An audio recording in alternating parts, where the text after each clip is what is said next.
आप सबका नमस्कार। आज से हम समाजशास्त्र विषय को पढ़ना शुरू करेंगे और समाजशास्त्र अपने आप में एक बहुत इंटरेस्टिंग सब्जेक्ट है। समाजशास्त्र पढ़ना हम लोगों के लिए इसलिए उपयोगी है क्योंकि हम सब एक सामाजिक प्राणी और सामाजिक प्राणी होने के नाते इतना तो ज्ञान हमें होना चाहिए कि हमारे आसपास समाज में क्या घटित हो रही है। तो इसलिए हम समाजशास्त्र विषय की शुरुआत किए पहला। दूसरा कारण समाजशास्त्र पढ़ाने का ये है कि मैंने यूट्यूब पर बहुत ऐसे संसाधनों को खोजने का प्रयास किया जो हिंदी माध्यम में मिले, लेकिन उसकी कमी हर जगह नज़र आती है। हिंदी माध्यम के छात्र होने के नाते इसलिए मैंने सोचा है कि समाजशास्त्र विषय को मैं हिंदी में पढ़ाऊंगा ताकि हिंदी वाले छात्रों की भलाई हो सके। तो अब हम शुरू करेंगे समाजशास्त्र क्या होता है। धीरे धीरे हम समाजशास्त्र को पढ़ने की शुरू करेंगे। सबसे पहले हम देखेंगे कि समाजशास्त्र की परिभाषा क्या होता है, इसका क्षेत्र क्या होता है, इसकी विषय वस्तु क्या होती है।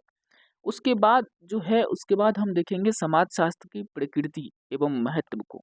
सबसे पहले क्या देखेंगे?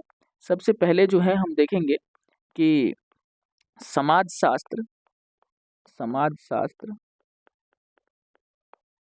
की परिभाषा समाजशास्त्र की परिभाषा तथा विषय वस्तु। ये समाजशास्त्र की परिभाषा तथा विषय वस्तु ये जानने का प्रयास करेंगे। Definition, scope and subject matter of sociology. ये सबसे पहले हम परिभाषा देखेंगे कि हर एक विषय की अपनी एक परिभाषा होती है। जो भी विषय आप शुरुआत करेंगे तो सबसे पहले आप उसकी परिभाषा से शुरुआत करते हैं।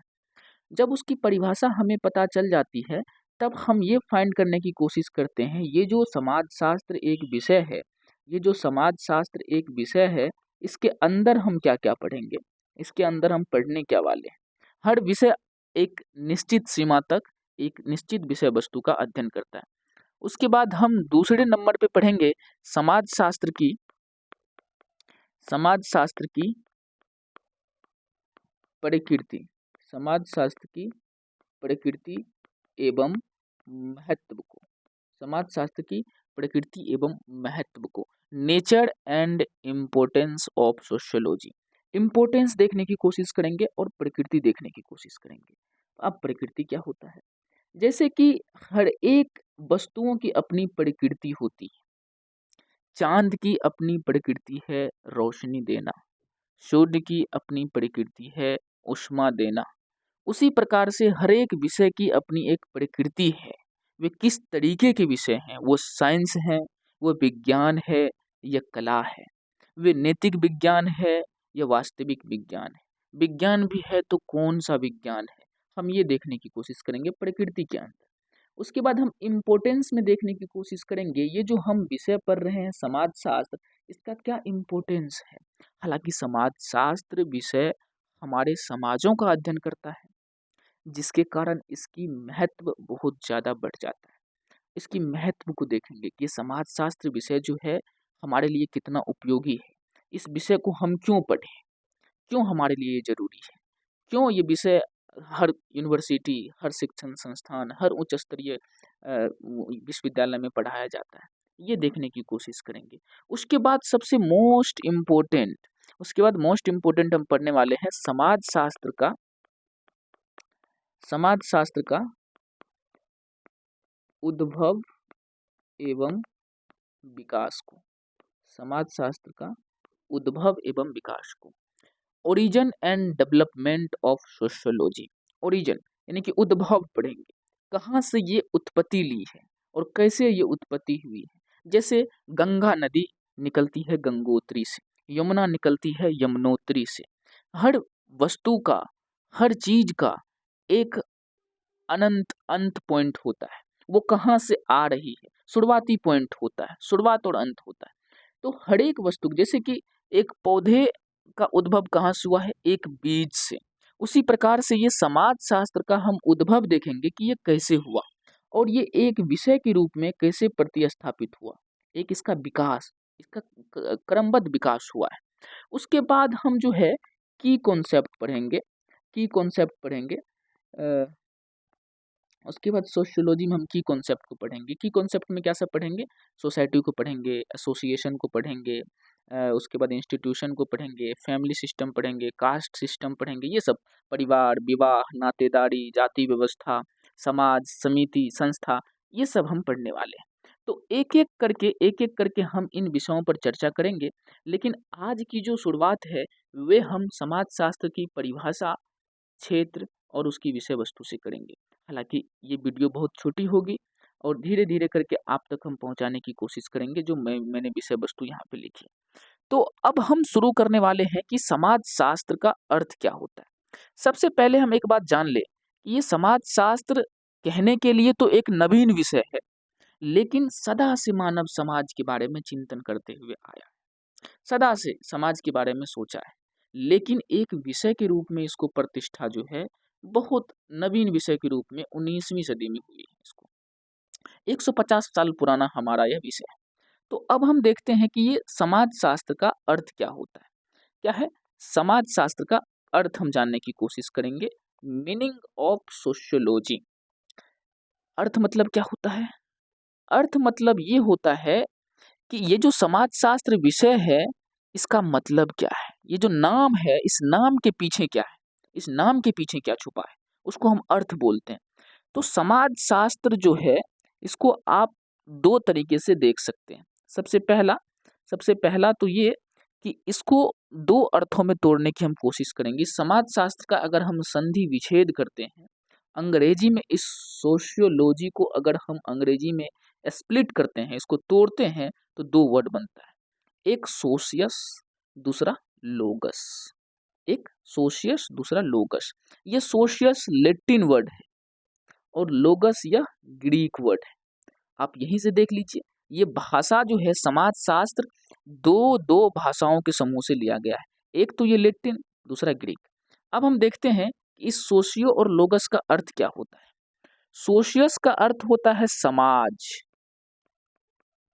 इसका अर्थ होता है सोसाइटी, और इस लोगस का अर्थ होता है शास्त्र। शास्त्र शास्त्र बोल दीजिए या फिर विज्ञान बोल दीजिए या फिर क्रमबद्ध क्रमबद्ध अध्ययन बोल दीजिए। तो समाजशास्त्र का क्या अर्थ हुआ? समाज का शास्त्र, यानी कि समाज का विज्ञान।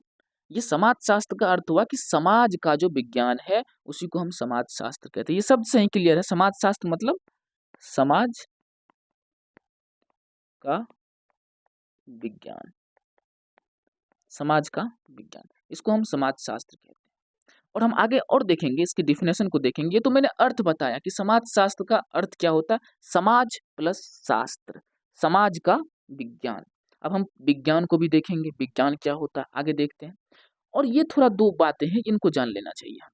समाजशास्त्र का जनक जो कहा जाता है, फादर ऑफ सोशियोलॉजी जो कहा जाता है, वे जो है कॉम्ट को कहा जाता है। इसकी नाम बहुत बड़ा है, ऑगस्ट मेरी फ्रांसिस्कोस जेवियर्स कॉम्ट, ये इसका नाम है। और ये कॉम्ट, यहाँ पे फोटो देख लीजिए आप इनका, ये है कॉम्ट। इसको अगस्ट कॉम्ट भी बोलते हैं, अगस्ट कॉन्ट भी बोलते हैं। हालांकि इनके नामों में थोड़ी दुविधा होती है, लेकिन मैंने एनसीईआरटी का रेफरेंस लिया है, अगस्त कॉन्ट बोलते हैं इसको। इन्हें समाजशास्त्र का जनक बोला जाता है। अब जनक क्यों बोला जाता है? फादर मतलब जानते हैं? फादर मतलब क्या होता है? फादर मतलब वो जो हमें जन्म देता है, जो हमारे जननी है, उनको हम फादर बोलते हैं। उसी प्रकार से समाजशास्त्र के पिता के रूप में इस अगस्त कोंत को माना जाता है, क्योंकि पहली बार इन्होंने ही समाजशास्त्र विषय को प्रतिपादित किया था सामाजिक समस्याओं को जानने के लिए। अब ऐसा क्यों? यही क्यों किया? क्योंकि इनकी जन्म फ्रांस में हुई थी और फ्रांस की क्रांति, औद्योगिक क्रांति और ये पुनर्जागरण के कारण जो है इंग्लैंड में, खास करके यूरोपियन देश में, यूरोपियन महाद्वीप में काफी हलचल की स्थिति पैदा हो गई थी समाज में। बेरोजगारी बढ़ने लगी थी। वो जो पुरानी सामाजिक व्यवस्था थी, वो जो पुराना सामाजिक ढांचा था पहले बनाया हुआ, वो ढांचा टूटने लगा था। क्यों? क्योंकि पता है कि फ्रांस की क्रांति से पहले वहाँ पे राजतंत्र था, राजतंत्र था। लेकिन जैसे ही इस राजतंत्र को खत्म करके लोकतंत्र की स्थापना हुई तो समाज में जितनी व्यवस्थाएं थी वे सारी व्यवस्थाएं अस्त व्यस्त हो गई। और जब अचानक से अस्त व्यस्त हो जाती है तो बहुत सारी समस्या उत्पन्न हो जाती है, क्योंकि ये क्रांति है। क्रांति और आंदोलन में फर्क है। क्रांति और आंदोलन में फर्क है। ये दो बातों को समझ ले तो हमारे लिए उपयोगी होगा समझना। क्रांति का अर्थ होता है, क्रांति का अर्थ होता है कि जो भी व्यवस्था व्यवस्था को खत्म करना, व्यवस्था को खत्म करना। जो भी व्यवस्था हमने पहले से बना करके रखा है, जैसे कि एक ढांचा होता है ना कि आपने कोई एक घर बना लिया, ये घर आपने बना के रखा है पहले से। अब क्रांति क्या होगी? क्रांति का मतलब क्या होता है? आपने इस घर को पूरे के पूरे वेस से इसकी बुनियाद को उखाड़ करके इस पे नया बिल्डिंग बनाए है, इस पे नया मकान बनाए है, उसको हम बोलते हैं क्रांति। क्रांति भी इसी तरीके से होती है कि समाज की सारी व्यवस्थाओं को खत्म करके एक नई व्यवस्थाओं को स्थापित करना। आप सोचिए, पहले से आप इस घर में रहते थे, अब ये घर को तोड़ दिया गया है, इस घर को तोड़ेंगे और फिर नया घर बनाएंगे तो समय तो लगेगी और व्यवस्था तो आएगी, फिर आप कहाँ जाएंगे? आप अपने रहने की कुछ जगह खोजेंगे, हो सकता है कि उसमें कुछ वक्त लगे, परेशानी आए। उसी प्रकार से क्रांति हुई थी फ्रांस में, तो उसकी सारी व्यवस्थाएं खत्म हो गई। एक होता है आंदोलन, इसको भी समझ ले। एक होता है आंदोलन। आंदोलन का अर्थ होता है कि उसी व्यवस्था में परिवर्तन, यह परिवर्तन का विरोध। उसी व्यवस्था में परिवर्तन या परिवर्तन का विरोध। जैसे कि मान के चलिए कि ये एक घर है, ये एक घर है और इस घर में यहाँ पे किचन है, यहाँ पे वॉशरूम है, यहाँ पे बेडरूम है, ये हॉल है। तो हम क्या करेंगे, कभी मेरा मन किया कि मैं इस घर को थोड़ा चेंज करूँ, इसको डेकोरेट करूँ, तो हो सकता है कि इस किचन में कुछ फूल पत्ती लगा दूँ, है ना, कुछ गार्डनिंग कर दूँ, बेडरूम को थोड़ा और सजा दूँ, किसी महापुरुष का फोटो लगा दूँ, अपना कुछ लाइब्रेरी शेल्फ बना दूँ, इस डाइनिंग रूम को थोड़ा अच्छे टेबल लगा दूँ, सोफा लगा दूँ, और ये वॉशरूम को भी थोड़ा अच्छे से बना दूँ, क्या कहते हैं उसमें वॉशिंग मशीन लगा दूँ। ये सब क्या है? एक परिवर्तन है। किसमें? वही व्यवस्था में जो हमने घर बना के रखा था। और अगर इस व्यवस्था में या तो आप बदलाव कीजिए या फिर जैसा है वैसे रहने दीजिए, जैसा आपने घर बनाया उसी तरीके से रहने दीजिए, उसको हम आंदोलन कहते हैं। आंदोलन में ये घर टूटता नहीं है, इस घर के अंदर या तो डेकोरेट करेंगे, चेंज करेंगे या चेंज नहीं करेंगे। अब समाज के पॉइंट ऑफ व्यू से देखिए, व्यवस्था में परिवर्तन, जैसे कि सामाजिक व्यवस्था देखते हैं, जैसे कि भारतीय समाज में जो हिंदू धर्म है, इस हिंदू धर्म में कई परिवर्तन हुए आंदोलन के माध्यम से। जैसे अंग्रेज हमारे देश में आए थे तो बहुत सारे जनजातियों ने आंदोलन किया था। वो आंदोलन क्यों किया था जनजातियों ने? क्योंकि उनकी जो संसाधन थे, वो जहाँ जिस जंगल में रहते थे, उस जंगलों की कटाई की जाने लगी थी। वहाँ से संसाधन वो इंग्लैंड ले जाने लगे थे, जिसके कारण उनकी व्यवस्थाएं खत्म होने लगी थी और उनका उन्होंने विरोध किया कि नहीं, हमारी जैसी व्यवस्था है, हम उसी में रहेंगे। ये जंगल हमारा घर है, इस जंगल से हम बाहर नहीं जा सकते। उन्होंने उनका विरोध करना शुरू किया। तो क्रांति और आंदोलन ये होता है। तो ये बातें आपको समझ में आ गई होगी क्रांति। उसी प्रकार से फ्रांस में क्रांति हुई थी जिसके कारण अव्यवस्था उत्पन्न हो गई थी, बेरोजगारी आ गई थी। वे जो आर्थिक व्यवस्था थी कृषि पर आधारित, औद्योगिकरण आने के कारण जो है मशीन पर आधारित हो गई, जिसके कारण जो है कुटीर उद्योग में जो लोग लगे हुए थे उनकी सारी व्यवस्थाएं अस्त व्यस्त हो गई, उनकी सारी व्यवस्थाएं जो है अस्त व्यस्त होने लगी थी। तो अगस्त क्रांति को लगा कि ये व्यवस्थाएं तो बहुत खराब है, इसको थोड़ा ठीक किया जाए। तो इन्होंने एक विषय को प्रतिपादित किया, इन्होंने एक विषय को प्रतिपादित किया जिसका नाम समाजशास्त्र रखा और उन्होंने कहा कि समाजशास्त्र के अंतर्गत हम जो है समाज की समस्याओं का अध्ययन करेंगे। ये तो जनक है इनका, ये मैंने बता दिया आपको कि इनको जनक कहा जाता है। और यहाँ पे 2-3 नाम मैंने लिखे हैं। एक तो इमाइल दुर्खइम, इसको इमाइल दुर्खिम भी बोलते हैं अंग्रेजी में, लेकिन हिंदी में अगर बात करें एनसीईआरटी को ले तो इमाइल दुर्खइम भी बोला जाता है। इनके नाम में भी थोड़ा दिक्कत होता है। उसके बाद है Max Weber, Herbert Spencer, Karl Marx. ये सारे के सारे, उसकी तस्वीर मैंने यहाँ पे लगा दी है, ये इमाइल दुर्खइम है। इनको मॉडर्न सोशियोलॉजी का जनक माना जाता है, फादर ऑफ मॉडर्न सोशियोलॉजी। कारण क्या है? क्योंकि इन्होंने तो पैदा किया, लेकिन लालन पालन पोषण इमाइल दुर्खइम ने किया समाजशास्त्र का। उन्होंने एक पद्धति दी, उन्होंने ये बताया कि समाजशास्त्र को अध्ययन किस प्रकार से करनी चाहिए। एक समाजशास्त्री को समाज के विभिन्न अंगों को किस तरह सामंजस्य स्थापित करके उनके अध्ययन को अपनाया जाना चाहिए। जैसे कि एक शरीर है आपकी, इस शरीर को पैदा किया आपके पिताजी। अब इस शरीर की कुछ मरम्मत करनी हो तो उसके लिए कोई डॉक्टर है। उस डॉक्टर ने अपनी एक रूल रेगुलेशन बना करके रखा। उसके पास नियम है किस तरीके से हृदय की सर्जरी करनी है, किस प्रकार से फेफड़ा में परिवर्तन करना है, किस प्रकार से इस बीमारी के लिए कौन सा दवाई देना है। तो वही काम जो है, वही काम इमाइल दुखाइम ने किया। समाज शास्त्र में पद्धति विकास किया। उन्होंने सोशल फैक्ट पे ध्यान दिया। इन्होंने आत्महत्या पर खूब शोध किए, आत्महत्या पे। और इन्होंने आत्महत्या जैसी चीज़ों को समाज से जोड़ करके देखा। कहा कि नहीं, आत्महत्या जो होती है वो कहीं न कहीं सामाजिक कारण भी है आत्महत्या होने में। उसी प्रकार से ये मैक्स वेबर है, इनका भी बहुत बड़ा योगदान है हमारे समाज शास्त्र को एक विषय के रूप में। हर्बर्ट स्पेंसर है, इन्होंने डार्विन के विकासवादी सिद्धांत को समाज शास्त्र में उपयोग करने के लिए उपयोग किया। उसके बाद जो है ये कार्ल मार्क्स है, इन्होंने वर्ग संघर्ष का सिद्धांत दिया। इन्होंने कहा कि सदा से समाज में दो वर्ग हैं, पूंजीपति वर्ग और दूसरा श्रमिक वर्ग, यह सर्वहारा वर्ग। तो ये चार व्यक्ति जिसका मैंने 5 व्यक्ति का जिनका मैंने नाम लिया है, इन्होंने इस समाज शास्त्र को एक डिसिप्लिन के रूप में, इस समाज शास्त्र को एक विषय के रूप में प्रतिपादित करने में बहुत बड़ा योगदान है इनका। तो ये बातें आपको पता होनी चाहिए। आप ये सब नोट कर सकते हैं अपने कॉपी और पेन पे, ये आपके लिए एक नोट भी है, समझ लीजिए। तो अब हम देखते हैं समाज शास्त्र की परिभाषाओं को। इनका अर्थ तो मैंने समझ लिया कि समाज शास्त्र समाज का विज्ञान है।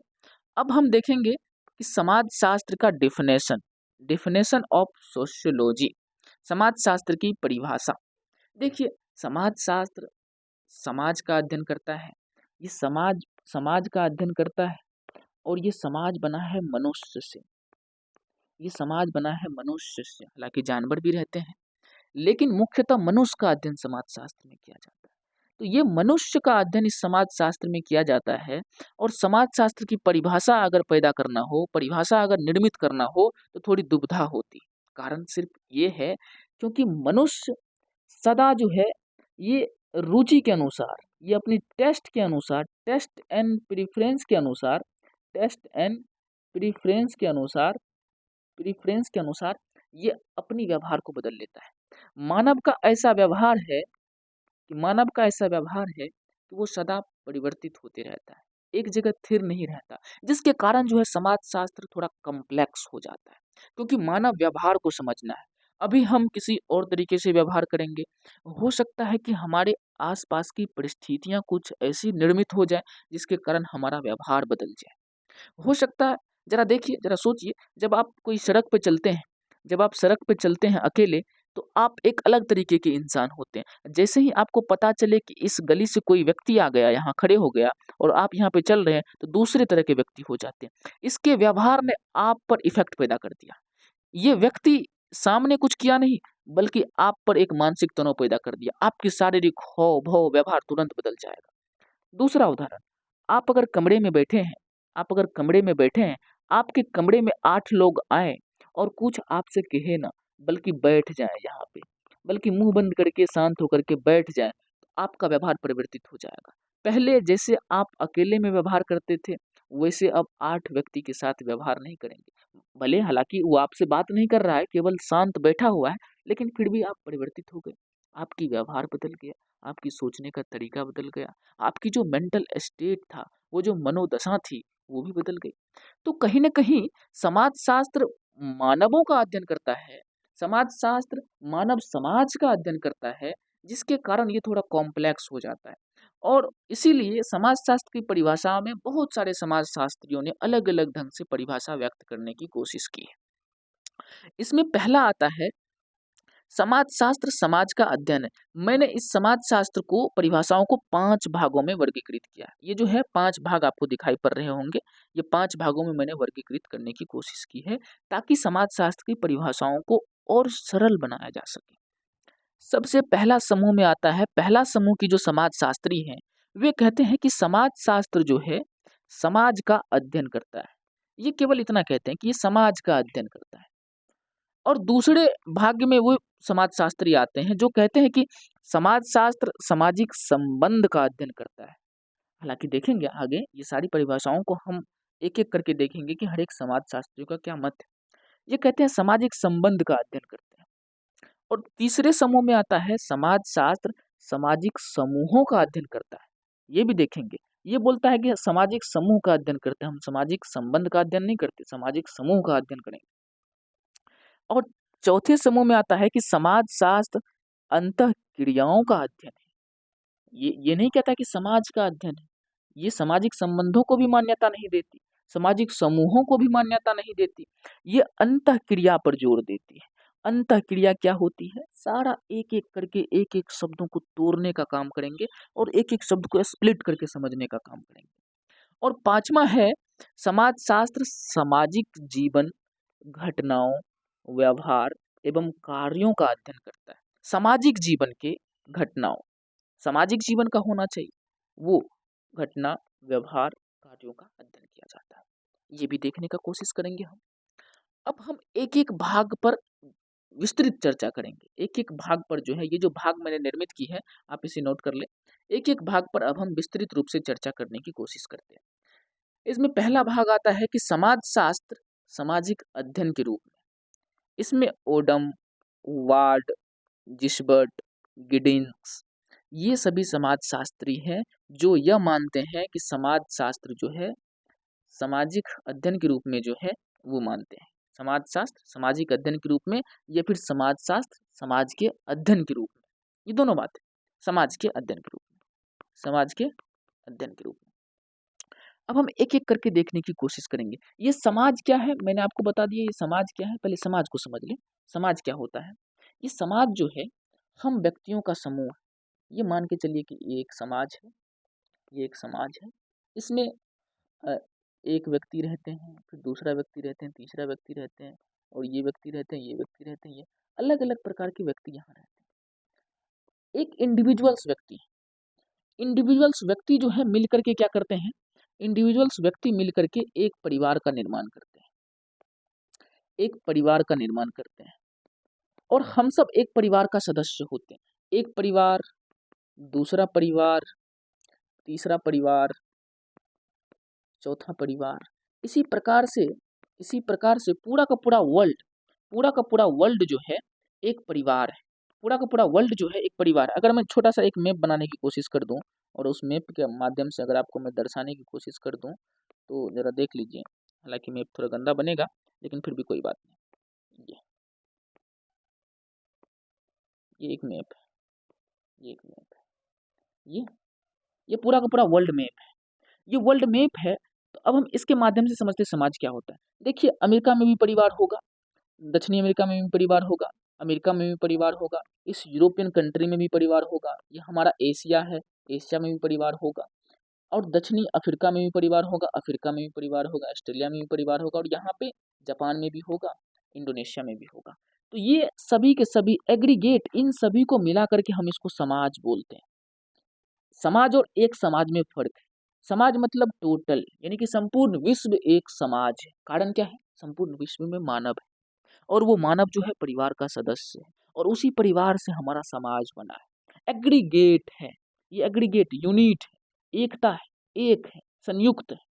तो ये जो है ओडम, वार्ड, जिसवर्ट जो है ये कहते हैं कि हम समाजशास्त्र जो है, समाजशास्त्र समाज का अध्ययन करता है, यानी कि पूरे के पूरे समाज का अध्ययन करता है, वो एक नहीं करता है। ये पूरा का पूरा जो है, ये पूरा का पूरा जो है वर्ल्ड, ये पूरा का पूरा जो है इस वर्ल्ड का अध्ययन करता है। वर्ल्ड, ये समाज है, समझिए ये समाज है और ये वर्ल्ड, ये क्या है? समाज है, तो ये क्या है? वर्ल्ड है। ये पूरा का पूरा विश्व है, विश्व एक समाज है। तो वो कहते हैं कि विश्व का अध्ययन करता है। विश्व हालांकि समाज है, व्यक्तियों से बना है। तो इसीलिए इसीलिए ये जो वैज्ञानिक है, ये जो समाजशास्त्री हैं, ये समाजशास्त्री में सबसे पहले हम लेंगे वार्ड को और वार्ड को देखने की कोशिश करेंगे। वार्ड कहते हैं, वार्ड के अनुसार वार्ड कहते हैं समाजशास्त्र समाज का विज्ञान है। समाजशास्त्र समाज का विज्ञान है। और यहाँ दो शब्द है, एक तो विज्ञान, दूसरा समाज। हमने समाज को समझ लिया। समाज क्या होता है? समाज व्यक्तियों से मिलकर के बनते हैं। व्यक्तियां जो है, व्यक्ति मिलकर के क्या करते हैं? परिवार बनाते हैं। और परिवार से भी आगे अगर जाएंगे तो परिवार भी छोटे छोटे समूह में होते हैं। समुदाय बनाते हैं, समुदाय में रहते हैं। तो समाज तो क्लियर है। अब हम देखेंगे कि समाजशास्त्र कैसे समाज का विज्ञान है। अब थोड़ा यहाँ पे एक चीज़ समझने की कोशिश कीजिए कि ये विज्ञान क्या होता है। अगर जब तक आप विज्ञान को नहीं समझ पाएँगे तब तक ये थोड़ा कठिन होगा आपको कि कैसे ये जो है हमारे लिए समाजशास्त्र जो है समाज का विज्ञान है। तो सबसे पहले अगर मैं विज्ञान पूछूँ विज्ञान क्या होता है? विज्ञान क्या होता है? तो विज्ञान का अर्थ होता है विशेष विशेष ज्ञान। विज्ञान का अर्थ होता है विशेष ज्ञान या फिर क्रमबद्ध ज्ञान, क्रमबद्ध ज्ञान, ये दो चीज। विज्ञान का अर्थ विशेष ज्ञान, विशेष मतलब समान ज्ञान नहीं। जैसे कि समान ज्ञान क्या हो गया, पहले के जमाने में ईसाई धर्म ग्रंथ में कहा करते थे कि एडम और ईव आए और 7 दिन में संपूर्ण सृष्टि को बना करके चले गए। ये एक समान ज्ञान है। जीसस हालांकि ईसाई के धर्म ग्रंथ बाइबल जो है उसमें लिखा था कि सूर्य जो है हमारे पृथ्वी के चक्कर काटते हैं। ये हमारा पृथ्वी है, ये सूर्य है, तो ये सूर्य इसके चारों ओर चक्कर काटते हैं, पृथ्वी स्थिर है। ये एक समान ज्ञान है। हमारे हिंदू ग्रंथ में कहा जाता है कि ब्रह्मा जी इस सृष्टि का निर्माण करवाए। ये एक समान ज्ञान है। विशेष ज्ञान फिर क्या है? विशेष ज्ञान वे ज्ञान है जो समान ज्ञान से अलग हो, क्रमबद्ध हो, जिसकी जांच किया जा सके, जिसे समझा जा सके। जैसे कि अब वैज्ञानिक मानते हैं कि बिग बैंग के आधार पर जो है हमारी दुनिया की उत्पत्ति हुई। अब सारी धार्मिक कथाएं व्यर्थ हो गई। कारण क्या है? विशेष ज्ञान है। अब विशेष ज्ञान क्यों है और समझिए, धीरे धीरे समझिए। क्रमबद्ध ज्ञान क्या है? क्रमबद्ध मतलब परत दर परत, है ना। पहले तो विशेष ज्ञान आप समझ गए, अब और धीरे धीरे चलिए विज्ञान की परिभाषा को बढ़ाते हैं। तो सबसे पहले विज्ञान का अर्थ विशेष ज्ञान या क्रमबद्ध ज्ञान है। विज्ञान शब्द में जो है एक जो है वि उपसर्ग होता है, वि उपसर्ग, और ज्ञा जनाति धातु, जिसका अर्थ विशेष रूप से जानना होता है। विशेष रूप से हम जानने की कोशिश करेंगे, ये नहीं कि हम मान लेंगे सूर्य पृथ्वी का चक्कर लगाता है, संपूर्ण सृष्टि के निर्माता ब्रह्मा जी, हम मानेंगे नहीं, जानने की कोशिश करेंगे, वो भी विशेष तरीके से। इस प्रकार विज्ञान एक क्रमबद्ध ज्ञान है ना। विज्ञान एक क्रमबद्ध ज्ञान है, परत दर परत ये जानने की कोशिश करेंगे कि किस प्रकार से ये हो रहा है और कारण और परिणाम के बीच संबंध स्थापित करता है, ये भी समझने की कोशिश करेंगे। और दूसरे शब्दों में कहें तो ज्ञान का व्यवस्थित अंग विज्ञान है। क्या, यहाँ पे मैं लिख देता हूँ, ज्ञान का व्यवस्थित अंग विज्ञान है, जिसकी निरीक्षण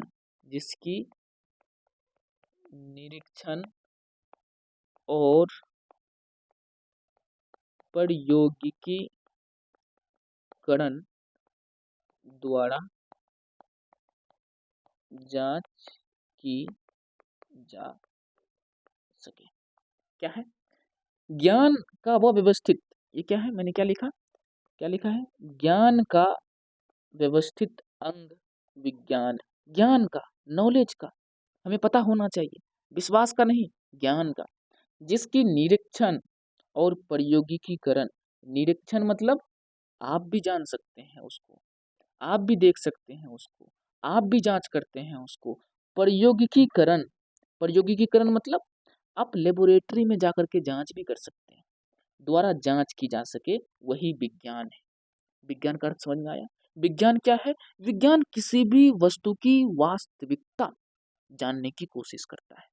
विज्ञान जो है आपके अंदर हृदय कहाँ पे है, किडनी कहाँ पे है, फेफड़ा कहाँ पे है, डाइजेस्टिव सिस्टम, पाचन तंत्र कहाँ पे है, ये मान नहीं लेंगे कि यहाँ है, लेफ्ट है, राइट है, नीचे है, बल्कि देखेंगे, जानेंगे, अवलोकन करेंगे, निरीक्षण करेंगे, फिर बोलेंगे, उसको हम विज्ञान बोलते हैं। और विज्ञान के कुछ तत्व होते हैं, वे जान लीजिए विज्ञान के तत्व। अब यहाँ से आपको और ज़्यादा क्लियर हो जाएगा कि विज्ञान क्या होता है। इसको नोट कर लीजिएगा आप, थोड़ा पॉज करके मैं इसको रब कर रहा हूँ ताकि मुझे आगे भी चीज़ लिखनी है। अब देखिए, अब मैं बात कर रहा हूँ तत्व क्या है। अब मैं बात कर रहा हूँ तत्व क्या है, एलिमेंट, एसेंशियल एलिमेंट भी बोल सकते हैं उसको, आवश्यक तत्व भी बोल सकते हैं। विज्ञान का पहला है कि वह जो है ज्ञान, वह ज्ञान का क्रमबद्ध अंग हो। क्रमबद्ध, यहाँ पे याद रखिए, क्रम, क्रम मतलब क्या होता है, 1 2 3 4 5, है ना, क्रमबद्ध। ये क्रमबद्ध ज्ञान कैसे होगा आपको, ये क्रमबद्ध ज्ञान होगा अवलोकन से। हम अवलोकन करेंगे, हम जो है अवलोकन करेंगे, ऑब्जर्वेशन करेंगे, अवलोकन करेंगे। अवलोकन करने के लिए हमारे पास ज्ञान इंद्रियां हैं, ज्ञान इंद्रियां हैं। और इस ज्ञान इंद्रियों को दो भाग में बांट देते हैं, है ना, इंद्रियों को, सॉरी ज्ञान इंद्रियों ने, इंद्रियों को दो भाग में हम बांट देते हैं। एक तो ज्ञान इंद्रियां, दूसरा कर्म इंद्रियां। ज्ञान इंद्रियां में क्या है, जैसे कि आपका हो गया आंख, उसके बाद हो गया नाक, उसके बाद हो गया कान, उसके बाद हो गया त्वचा, उसके बाद हो गया जीभ। यही हमारे पास 5 ज्ञान इंद्रियां हैं। और कर्म इंद्रियां हैं हाथ, पैर, गुदा। ये हमारे पास जो है कर्म इंद्रियां हैं। इस ज्ञान इंद्रियों के द्वारा हम अवलोकन करते हैं, ऑब्जर्वेशन करते हैं, आंखों से देखते हैं, नाक से सुगंध का ऑब्जर्वेशन करते हैं, कान से सूंघते हैं, त्वचा से स्पर्श का ज्ञान होता है, गर्म है, ठंडा है, जीभ से स्वाद का असर होता है। हमारे जीभ पे 5 प्रकार के स्वाद हैं, कड़वा है, खट्टा है, कसैला है, नमकीन है, मीठा है। किस किस प्रकार के ये जो है हमारे पास अवलोकन करने के साधन है। आंखों से हम संपूर्ण सृष्टि को देखते हैं। आपने देखा, जब हमारे प्राचीन समय में एग्रीकल्चर, कृषि की शुरुआत हुई थी, आपको पता है कृषि की शुरुआत कैसे हुई, बीज कहाँ से आए? ये बीज उन्होंने आंखों से देखना शुरू किया होगा, ऑब्जर्वेशन करना शुरू किया होगा, अवलोकन करना शुरू किया होगा कि अरे एक बीज पौधे से नीचे गिरा, एक बीज बीज पौधे से नीचे गिरा, फिर ये बीज पौधा हो गया। अब चलो इस बीज को हम अपने खेत में बोते हैं, अपने घर के आगे लगाते हैं, देखते हैं ये पौधा होता है या नहीं। और इस प्रकार से कृषि की शुरुआत हुई ऑब्जर्वेशन से। और नाक से क्या करेंगे, नाक से सुगंध लेने का प्रयास करेंगे कि किस प्रकार की सुगंध है। कान से सुनने का प्रयास करेंगे, जैसे आप कुत्तों में, गधों में, गाय में, भेड़ में, बकरी में, इन सब में अलग अलग प्रकार से जो है आप विभेद कर पाते हैं, वो कान की बदौलत। त्वचा से स्पर्श, जीभ से हम स्वाद लेते हैं। तो हम, ज्ञान का वो क्रमबद्ध अंग है जो अवलोकन के माध्यम से हम उसको क्रमबद्ध करते हैं, ठीक है ना। जैसे कि अगर बिग बैंग की घटना को देखें, जैसे कि अगर गुरुत्वाकर्षण के नियम को देखें, तो सबसे पहले उन्होंने अवलोकन किया होगा न्यूटन। हर एक वस्तु को गिरा गिरा के देखा होगा, पत्थर को गिराया होगा, सेब को गिराया होगा, और जो भी वस्तुएं हैं सबको गिरा के देखा होगा। उन्हें पता चला अरे ये तो नीचे ही गिर रहा है, ये तो नीचे ही गिर रहा है। वे नीचे गिरना क्या है, क्रमबद्ध ज्ञान है, हमेशा नीचे ही गिरेगा। और दूसरा आता है, और दूसरा आता है कि उसके अपने नियम और सिद्धांत हो। पहला विज्ञान का एलिमेंट क्या है, एक तो क्रमबद्ध ज्ञान हो, दूसरा दूसरा है कि अपने नियम और सिद्धांत हो। ये क्या बात हो गई, अपने नियम और सिद्धांत मतलब क्या, जो भी आप सिद्धांत विकसित कर रहे हैं, जैसे कि गुरुत्वाकर्षण का नियम है, उसका अपना एक नियम है, पर्सनल नियम है, उसका व्यक्तिगत नियम है कि जो भी वस्तु आकाश में छोड़ी जाएगी वे नीचे पृथ्वी की तरफ गिरेगी। वो एक नियम है। जो भी वस्तु है, हर एक वस्तु पृथ्वी की तरफ गिरेगी। कारण क्या है? पृथ्वी के नीचे जो है, जो मास है पृथ्वी का, वे उस वस्तु को अपनी तरफ खींचती है, जिसे हम गुरुत्वाकर्षण बल कहते हैं। प्रत्येक वस्तु पृथ्वी की तरफ गिरेगी। और एक सिद्धांत हो, उन्होंने एक सिद्धांत विकसित कर दिया कि दो वस्तुओं पर एक ग्रेविटेशनल फोर्स लगता है, उसको सिद्धांत कहते हैं। एक पर्सनल सिद्धांत हो गया, क्लियर है बातें। अब तीसरे नंबर पे आता है, अब तीसरे नंबर पे आता है कि इनकी निरीक्षण एवं प्रयोग द्वारा जांच की जा सके। इनकी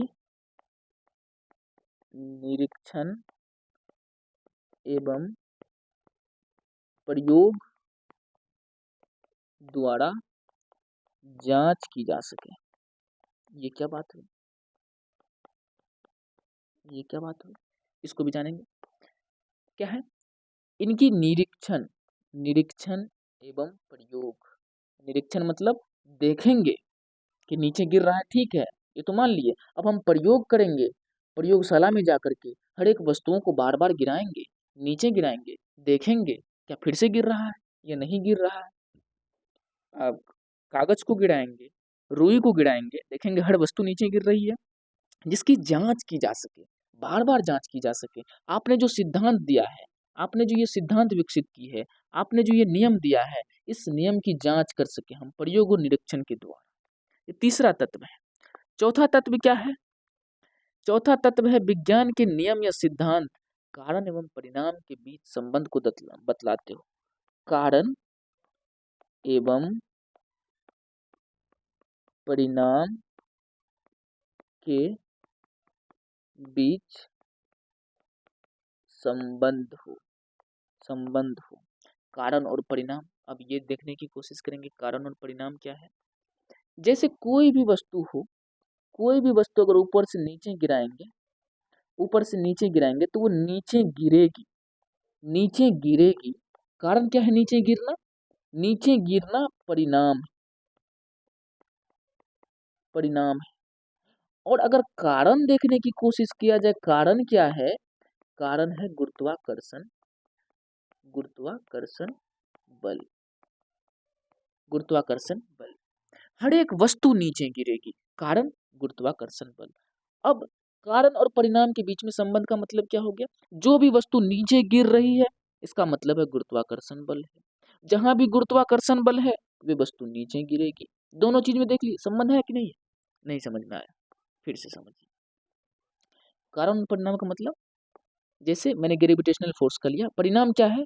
कोई भी वस्तु नीचे गिरेगी, कब? कब? जब ग्रेविटेशनल फोर्स लगेगा। कब? जब ग्रेविटेशनल, जब ग्रेविटेशनल फोर्स लगेगा। और जहां भी ग्रेविटेशनल फोर्स होगा, वे वस्तु क्या होगी? नीचे गिरेगी। यही तो कार्य और कारण में सिद्धांत है। ऐसा समझिए कि हमें भूख लगी, खाना है, हमें भूख लगेगी तो हम खाना खाएंगे, और अगर खाना खाएंगे तो हमारी भूख तो मिट गई। खाना खाना क्या है? हमारी खाना खाना जो है हमारी भूख को मिटा देगी, वो एक परिणाम है, ये एक परिणाम है। और कारण क्या था? कारण ये था कि आपको भूख लगी थी, कारण भूख लगी थी। और भूख जब जब लगेगी तब तब आपको खाना खाना पड़ेगा, कारण यही है। समझ में आ गया? समझ में आ गया? कारण और परिणाम के बीच में संबंध होना चाहिए। अब चलते हैं, अब चलते हैं पांचवें नंबर पे। पांचवा नंबर क्या कहता है? ये कहता है कि सार्वभौमिक होना चाहिए। इसके नियम जो है सार्वभौमिक होना चाहिए, सार्वभौमिक होना चाहिए, यूनिवर्सल होनी चाहिए, यूनिवर्सल होनी चाहिए। सार्वभौमिक का मतलब क्या है? प्रत्येक, प्रत्येक काल और समय में, काल, कोई भी काल और समय में वे नियम जो है सटीक होना चाहिए। जो आपने सिद्धांत विकसित किया, जो आपने सिद्धांत दिया, जो आपने ये सिद्धांत यहाँ पे निर्मित किया, ये सिद्धांत किसी भी काल में, किसी भी काल में लागू होना चाहिए। ये नहीं कि मेडिएवल इंडिया में वो ठीक होगा, मध्यकालीन भारत में ये नियम लागू होंगे, आधुनिक भारत में नहीं होंगे। या फिर आज जिस हम युग में हैं, इस युग में लागू होगा, और महाभारत के काल जो था उस युग में लागू नहीं था। नहीं, यूनिवर्सल होना चाहिए, सार्वभौमिक होना चाहिए। भले ही समय क्यों ना बदल जाए, भले ही काल क्यों न बदल जाए, लेकिन ये नियम न बदले, उसे हम विज्ञान कहते हैं। और पांचवा है, थोड़ा मैं इसको रब कर दूं, और उसके बाद छठा है, उसके बाद 6 नंबर पे आता है भविष्यवाणी की जा सके। भविष्यवाणी की जा सके। अब देखिए यहाँ पे कि आपने कोई एक नियम विकसित किया, इसका आपने सिद्धांत बनाया,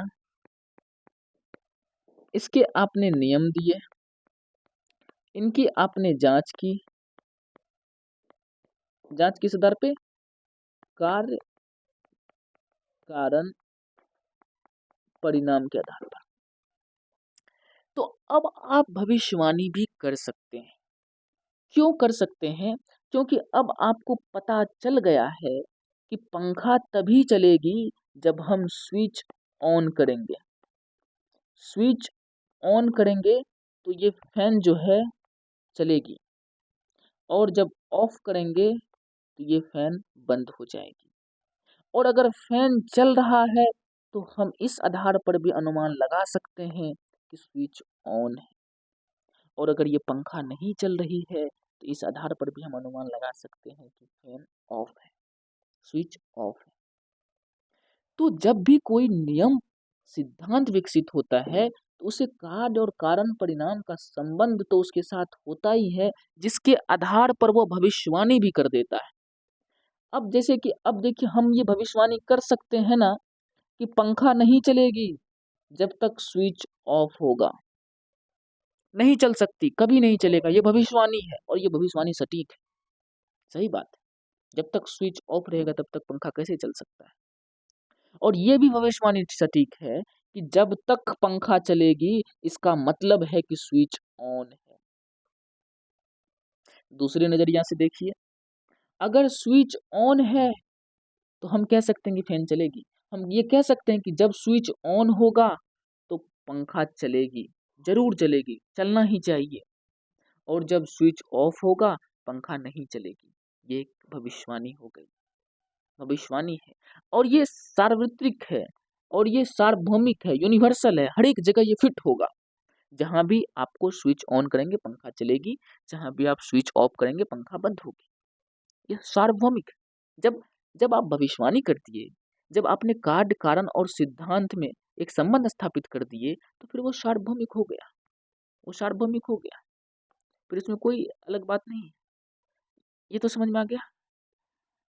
ये जितने तत्व मैंने आपको बताए, ये जो तत्व मैंने आपको बताया विज्ञान का, ये जो तत्व मैंने विज्ञान का आपको बताया, ये इतने सारे तत्व, ये सारे तत्व विज्ञान के हैं। और कोई भी विज्ञान, कोई भी विषय विज्ञान तभी कहलाएगा जब इन सारे तत्वों का समावेशन होगा उस विषय में। सॉरी, जब इस सारे तत्वों का समावेशन होगा, समावेशन होगा। समावेशन का अर्थ क्या हुआ कि हम राजनीतिक शास्त्र को विज्ञान तभी कहेंगे जब वो क्रमबद्ध ज्ञान हो, जब उसके कुछ अपने नियम हो, जब इनके निरीक्षण और परीक्षण प्रयोगशाला में किया जा सके, कार्य कारण और परिणाम में संबंध हो, सार्वभौमिक हो, और भविष्यवाणी की जा सके। लेकिन एक दुविधा की स्थिति यहाँ ये आ गई कि विज्ञान का प्रयोग विज्ञान का प्रयोग तो हम नेचुरल साइंस के लिए कर सकते हैं। इसको हम और अच्छे तरीके से पढ़ेंगे जब हम समाज शास्त्र का संबंध अन्य सामाजिक विज्ञान से देखेंगे। नेचुरल साइंसेस का, जैसे कि फिजिक्स हो गया, बायोलॉजी हो गया, केमिस्ट्री हो गया, इन सब पर तो ये नियम सटीकता से लागू हो जाएगा, क्योंकि ये प्राकृतिक है, ये नेचुरल है, ये निर्जीव है, सजीव है, जो भी हो, इस पर ये नियम लागू हो जाएंगे। कारण क्या है? आप आप गुरुत्वाकर्षण का नियम जो है वे हमेशा सही होगा। कारण क्या है? ये प्राकृतिक है। प्रकृति जहां भी मास होगा वहां पे ग्रेविटेशनल फोर्स है। लेकिन आप इस वैज्ञानिक नियम को अगर आप समाज पे अप्लाई करेंगे, आप समाज पे अगर ये सारे एलिमेंट को देखने की कोशिश करेंगे, थोड़ी दुविधा की स्थिति आ सकती है। कारण कारण सिर्फ वही है, फिर वही है कि मानव मानव व्यवहार अस्थिर है। ये स्थिर नहीं। आप मानव व्यवहार निर्धारित नहीं कर सकते कि प्रत्येक समय, स्थिति, काल में इसी प्रकार से रहेगी, नहीं हो सकता। क्योंकि उसकी रुचि के अनुसार उसका व्यवहार बदल जाता है, जैसे मैंने उदाहरण के माध्यम से समझाया था। उसकी मानसिक दशाएं एक जैसी हर समय नहीं रहती, जिसके कारण समाजशास्त्रियों को ये थोड़ा दुविधा हो गया कि हम पूर्णतया वैज्ञानिक प्रयोग नहीं कर सकते। और दूसरी बात, आप प्रयोग नहीं कर सकते। जैसे हम प्राकृतिक नियमों का प्रयोग प्रयोगशाला में कर सकते हैं, इसका प्रयोग तो हम प्रयोगशाला में कर सकते हैं, लेकिन मानव व्यवहार का प्रयोग आप किस प्रयोगशाला में करेंगे? इसके लिए कौन सा लेबोरेटरी बनेगा? इसलिए थोड़ा जटिल हो जाता है समाजशास्त्र में वैज्ञानिक पद्धतियों का प्रयोग करना। तो अब आपको यहाँ समझ में आएगी, इतनी सारी कहानी जो मैंने बताई, इसको नोट कर लीजिएगा। इतनी सारी कहानी जो मैंने बताई वो इसलिए नहीं कि हम आपको विज्ञान का ज्ञान दे रहे थे, बल्कि इसलिए कि विज्ञान को आप समझे कि विज्ञान असलियत में होता क्या है। वे जानने की कोशिश करते हैं कि वास्तविकता क्या है। वे उसके अंदर तक खोजबीन करते हैं, चीर-फाड़ करते हैं और फिर सत्य तक पहुँचते हैं। अल्टीमेट जब सत्य तक पहुँचते हैं तो उनके पीछे तर्क होता है। उनके पीछे तर्क होता है कि इसलिए हमने पहुँचा। अब यहाँ ये समझने की प्रयास कीजिए। ये कहता है कि समाजशास्त्र समाज का विज्ञान है। अब यहाँ समाज का विज्ञान, ये समाज का विज्ञान क्या है? ये समाज है। अब इस समाज को हम वैज्ञानिक पद्धति से देखने की कोशिश करेंगे। अब हम व्यक्तियों के व्यवहार को, उसको जो व्यवहार होते हैं, उसके जो सामाजिक, उनकी जो सामाजिक क्रिया होगी, उनकी जो सामाजिक क्रिया होगी, उनको हम देखने की कोशिश करेंगे वैज्ञानिक पद्धति के माध्यम से। वैज्ञानिक पद्धति के माध्यम से।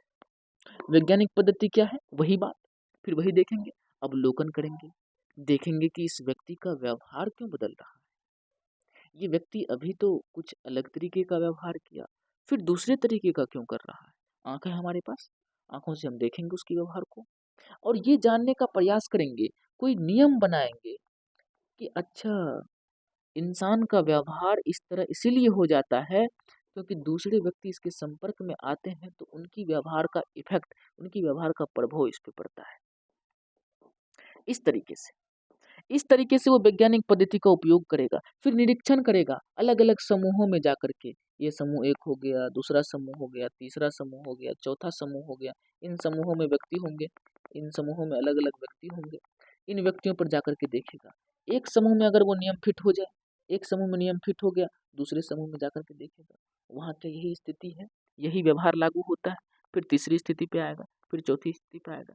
और अगर ये चारों पर लागू हो जाए, हालांकि पूर्णतः लागू नहीं होगा क्योंकि मानव व्यवहार है, बदलता रहता है। जब ये पूरा पे लागू हो जाएगा तो वो बोलेगा कि अच्छा, दिक्कतें ये है इस समाज में, दिक्कतें इस समूह में ये है, इसको इस तरीके से ठीक किया जा सकता है, इसको इस तरीके से बदला जा सकता है। समाजशास्त्र यही अध्ययन करता है, बस इसीलिए उसको समाज का विज्ञान कहा जाता है। वैज्ञानिक तरीके से अध्ययन करता है, ये जानने की कोशिश करता है कि ये समूह एक साथ क्यों है, समूह के एक एक लोग एक साथ क्यों जुड़े हुए हैं, ये समूह इस समूह से किस प्रकार जुड़े हुए हैं, इन दोनों के बीच में कैसे अंतःक्रियाएं हो रही, इस समूह का इस समूह से क्या संबंध है। यही सब अध्ययन समाजशास्त्र का विषय वस्तु है। एक व्यक्ति दूसरे व्यक्ति से किस तरीके से जुड़े हुए हैं, परिवार के सभी लोग एक दूसरे के साथ कैसे व्यवहार करते हैं, धर्म जो है हमारे ऊपर कैसे प्रभाव डालता है, नातेदारी, हमारा जो मामा, फूफा, चाचा, चाची, मम्मी, पापा ये सब होते हैं, ये संबंध कितने घनिष्ठता के साथ जुड़े हुए हैं, ये संबंध क्यों निर्मित होते हैं, यही अध्ययन करता है समाजशास्त्र। ये किसने कहा था? ये किसने कहा है? ये वार्ड ने कहा है। ये वार्ड कहते हैं समाजशास्त्र समाज का विज्ञान है। अब आगे चलिए, आगे कौन है? आगे जिसवट क्या कहते हैं? जिसवट कहते हैं कि समाजशास्त्र सामान्यतः समाज के विज्ञान के रूप में परिभाषित किया जाता है। ये भी वही बात कह रहा है, इसका ही वो रूपांतरित रूप है। वो भी कह रहा है कि समाज के विज्ञान के रूप में। उसके बाद गिडिंग्स क्या कह रहे हैं? समाजशास्त्र समग्र रूप में समाज का क्रमबद्ध वर्णन है। तथा व्याख्या। क्रमबद्ध का मतलब आपको मैंने समझा दिया। क्रमबद्ध का मतलब क्या होता है? क्रमबद्ध का मतलब वे ज्ञान जिसकी सटीकता से जांच किया जा सके। यहाँ पे एक बात इन्होंने बहुत अच्छी कही, समग्र रूप में। समग्र रूप में ये जानने की कोशिश कीजिए समग्र रूप क्या होता है। ये समाज को एग्रीगेट ये समाज को एग्रीगेट अध्ययन करने पर बल देता है। इस समूह के जितने भी व्यक्ति हैं, ये समूह के जितने भी व्यक्ति हैं, ये ओडम हो गया, वार्ड हो गया, जिसबर्ट हो गया, गिडिंग्स हो गया, तो ये समाज को